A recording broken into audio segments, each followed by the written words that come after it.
Hi all, welcome back to my channel Unique Eats.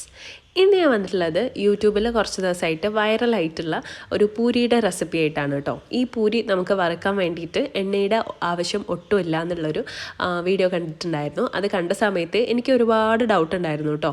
ആ doubt നിങ്ങൾക്കും കുറച്ച് പേർക്കെങ്കിലും തോന്നിയിട്ടുണ്ടാവും. ആ ഒരു പൂരി നമ്മൾ അങ്ങനെ ഉണ്ടാക്കി നോക്കിയാൽ സക്സസ് ആവുമോ, അത് വെന്ത് കിട്ടുമോ, പൊട്ടിപ്പോവോ, അല്ലെങ്കിൽ എന്താണ് അതിൻ്റെ ടേസ്റ്റ് എന്നൊക്കെ അറിയാൻ ഒരു ആകാംക്ഷ ഉണ്ടായിരുന്നു. അതുകൊണ്ട് ഞാൻ ജസ്റ്റ് ഒന്ന് ട്രൈ ചെയ്ത് നോക്കിയതാണ്. അതിൻ്റെ റിവ്യൂ പറയാനാണ് കേട്ടോ ഇന്നത്തെ വീഡിയോ. അപ്പോൾ നമുക്ക് വേഗം തന്നെ വീഡിയോയിലേക്ക് പോവാം. അതിനുമ്പോൾ നിങ്ങൾ ആദ്യമായിട്ടാണ് ഈ ചാനൽ കാണുന്നുണ്ടെങ്കിൽ ഒന്ന് സബ്സ്ക്രൈബ് ചെയ്യുക കേട്ടോ. അപ്പോൾ ആദ്യം നമുക്ക് ഇതിനാവശ്യമായിട്ടുള്ള ഗോതമ്പ് പൊടി ഒന്ന് കുഴച്ചെടുക്കണം. അപ്പോൾ ഏതെങ്കിലും ഒരു ബ്രാൻഡിൻ്റെ ഗോതമ്പ് പൊടി എടുക്കുക.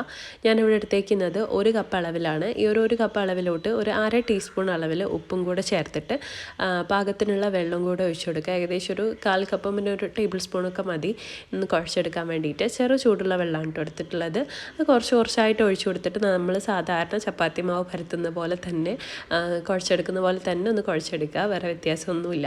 അപ്പോൾ ഞാൻ ഇതേപോലെ ഒന്ന് കുഴച്ചെടുത്തിട്ടുണ്ട്. ഇനി ഒരു 10-15 മിനിറ്റ് ഒന്ന് റെസ്റ്റ് ചെയ്യാൻ വേണ്ടിയിട്ട് വെക്കണം.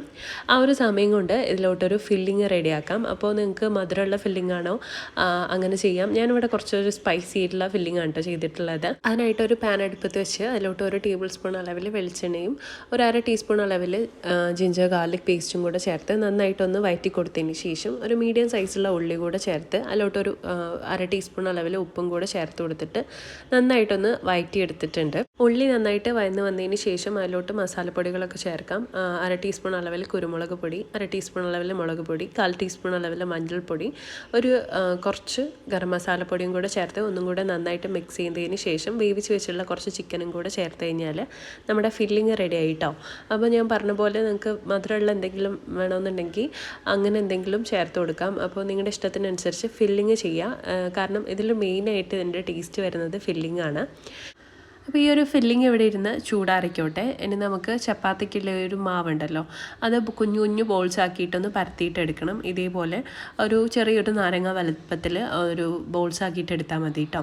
അപ്പോൾ ഇതേപോലെ ബോൾസ് ആക്കി കൊടുത്തതിന് ശേഷം പ്രസ് വെച്ചിട്ട് നന്നായിട്ടൊന്ന് പരത്തിയിട്ട് നമുക്കിത് ഫ്രൈ ചെയ്യാനായിട്ട് തുടങ്ങാം. അപ്പോൾ ഞാനിവിടെ ഒരു പാത്രത്തിൽ 1/4 ഭാഗത്തോളം വെള്ളം ഒഴിച്ചിട്ടുണ്ട്. നന്നായിട്ട് തിളച്ച് വന്നിട്ടുണ്ട് കേട്ടോ. അപ്പോൾ ഞാനിത് പരത്തി ഇതിലോട്ട് ചേർത്ത് കൊടുക്കുകയാണ്. അപ്പോൾ ആദ്യത്തേത് ഞാൻ കുറച്ചൊരു തിക്നെസ്സിൽ പരത്തി 2 രീതിയിലും ചെയ്ത് നോക്കിയിട്ടുണ്ടായിരുന്നു. ആദ്യത്തെ ഇട്ട് കൊടുത്തതിന് ശേഷം ഒരു 2-3 മിനിറ്റ് ആ ഒരു അടിഭാഗം കുക്കാകാൻ വേണ്ടിയിട്ട് വെയിറ്റ് ചെയ്തിട്ട് പിന്നെ പതുക്കെ ഒന്ന് തിരിച്ചിട്ടിട്ട് കൊടുക്കുക. ഒരു വഴുവഴുത്തൊരു ടൈപ്പാണ് കേട്ടോ ഉണ്ടാവുക. നമുക്ക് ഒന്ന് തിരിച്ചിടാൻ കുറച്ചൊരു ബുദ്ധിമുട്ടുണ്ടാവും, എന്നാലും ചെയ്യാൻ പറ്റും. അപ്പോൾ ഇതേപോലെ അങ്ങോട്ടും ഇങ്ങോട്ടും തിരിച്ചും മറിച്ചും ഇട്ട് കൊടുത്തിട്ട് നമുക്കിതൊന്ന് കുക്ക് ചെയ്തിട്ട് എടുക്കാം. ഇതിപ്പോൾ 2 ഭാഗവും കുക്കായിട്ടുണ്ട്. ഞാനിതിൽ നിന്ന് ഈ ഒരു വെള്ളത്തിൽ നിന്ന് കോരിയെടുത്തിട്ട് ഒരു പ്ലേറ്റിലോട്ട് മാറ്റിയിട്ട് കൊടുക്കുകയാണ് കേട്ടോ. അപ്പോൾ ഇതേപോലെ ബാക്കിയുള്ളതും ചെയ്തെടുക്കാം. അപ്പോൾ രണ്ടാമത്തേത് ഞാൻ കുറച്ചൊരു തിക്നെസ് കുറച്ചിട്ടാണ് ചെയ്തിട്ടുണ്ടായിരുന്നത്. അപ്പോൾ അങ്ങനെ ചെയ്ത സമയത്ത് കുറച്ചൊന്ന് ഒട്ടിപ്പിടിക്കുന്നുണ്ടായിരുന്നു അടിഭാഗത്തൊക്കെ. മറിച്ചിടാനും കുറച്ചൊരു ബുദ്ധിമുട്ടുണ്ടായിരുന്നു. നമ്മൾ മറിച്ചിടുന്ന സമയത്ത് അടിഭാഗത്തൊക്കെ ഒട്ടിയിട്ട് ചെറിയ ചെറിയ പൊട്ടലുകൾ ഇങ്ങനെ വരുന്നുണ്ടായിരുന്നു കേട്ടോ. അപ്പോൾ ഞാൻ ബാക്കിയുള്ളതൊക്കെ കുറച്ചും കൂടി ഒരു കട്ടിക്ക് ചെയ്തെടുക്കുകയാണ് കേട്ടോ ചെയ്തിട്ടുണ്ടായിരുന്നത്.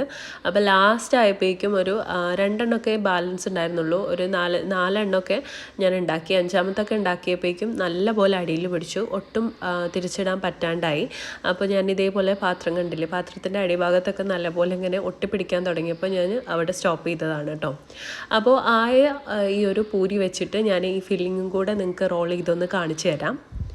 ഈ ഒരു 4 എണ്ണമാണ് കേട്ടോ ഞാൻ ഉണ്ടാക്കിയിട്ടുള്ളത്. അപ്പോൾ കട്ടി കുറച്ച് ചെയ്ത സമയത്ത് ഇതാ കണ്ടോ അടിഭാഗത്തൊക്കെ ഇങ്ങനെ പൊട്ടിപ്പോയ പോലെ ആയിട്ടുണ്ട്. കട്ടി കുറച്ചൊരു വെച്ചിട്ട് തന്നെയാണ് ബാക്കിയുള്ളതൊക്കെ ചെയ്തിട്ടുണ്ടായിരുന്നത്. അപ്പോൾ ഇത് ഒട്ടിപ്പിടിക്കുന്നൊന്നുമില്ല. നമ്മൾ പിന്നെ വെള്ളത്തിൽ നിന്ന് ഇങ്ങനെ കോരി എടുക്കുന്ന സമയത്ത് ഒരു ഒട്ടലുണ്ടെന്നേ ഉള്ളൂ. ആ ഒരു വെള്ളം ഒരു 2-3 മിനിറ്റ് കഴിയുമ്പോഴേക്കും അങ്ങനെ തന്നെ ഡ്രൈ ആയിട്ട് പോവും.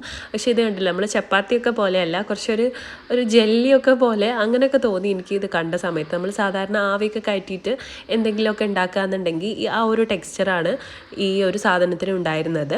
അപ്പോൾ ഞാൻ ഇതേപോലെ വെച്ച് കൊടുത്തതിന് ശേഷം നമ്മൾ ആദ്യം ഉണ്ടാക്കി വെച്ചിട്ടുള്ള ആ ഒരു ഫില്ലിങ് ഇതിലോട്ട് ചേർത്തിട്ട് ഒന്ന് റോൾ ചെയ്യുകയാണ്. അപ്പോൾ റോൾ ചെയ്ത സമയത്ത് ഇതാ കട്ടി കൂട്ടി വെച്ച് ചെയ്തത് ഇതേപോലെ റോൾ ചെയ്ത പോലെ തന്നെ ഇങ്ങനെ തിരിച്ചിങ്ങനെ വന്നിട്ടുണ്ടായിരുന്നു. കട്ടി കുറച്ച് ചെയ്തത് കുറച്ചും കൂടെ അധികം നേരം അങ്ങനെ നിൽക്കുന്നുണ്ടായിരുന്നു. അപ്പോൾ ഒരു പൂരിയായിട്ട് ചെയ്യണമെന്നുണ്ടെങ്കിൽ അങ്ങനെ ചെയ്താൽ അത്ര സക്സസ് ആവുമെന്ന് എനിക്ക് തോന്നുന്നില്ല. പക്ഷേ ഒരു സ്നാക്കൊക്കെ ആയിട്ട് കഴിക്കാൻ പറ്റിയിട്ടുള്ള ഒരു സാധനമാണ് കേട്ടോ. ഇതേപോലെ ഉണ്ടാക്കിയിട്ട് ഹെൽത്തി ആയിട്ട് നമുക്ക് കഴിക്കണമെന്നുണ്ടെങ്കിൽ ഈ ഒരു രീതിയിലൊക്കെ ചെയ്തെടുക്കാവുന്നതാണ്. അല്ലാതെ ഒരു പൂരിയുടെ സ്റ്റൈലിൽ കഴിക്കാൻ ഇത് അത്ര ഒരു ടേസ്റ്റ് ഉണ്ടായിരുന്നില്ല. ആ ഒരു ഫില്ലിംഗ് ഒക്കെ വെച്ചിട്ട് അങ്ങനെ കഴിക്കുമ്പോൾ കുറച്ചും കൂടെ ഒരു ടേസ്റ്റ് ഉണ്ടായിരുന്നു കേട്ടോ. അപ്പോൾ ഈ ഒരു രീതിക്ക് നിങ്ങൾക്കൊരു സ്നാക്കൊക്കെ ആയിട്ട് ഉണ്ടാക്കണമെന്നുണ്ടെങ്കിൽ ഒന്ന് ട്രൈ ചെയ്ത് നോക്കാൻ പറ്റിയിട്ടുള്ള റെസിപ്പിയാണ് കേട്ടോ.